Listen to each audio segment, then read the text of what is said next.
With the increased use of earbuds and other hearing devices placed in our ears, there's an increasing problem with earwax buildup and itchiness.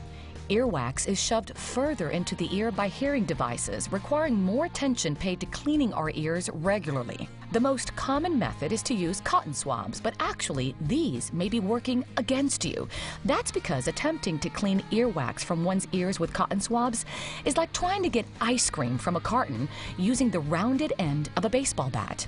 While the end of the bat will get ice cream on it, it simply doesn't work very well. For better ear cleaning, you may want to use an earwax management tool such as the Clinere ear cleaner, which can help control natural wax migration and the effects caused by devices or plugs placed in the ear.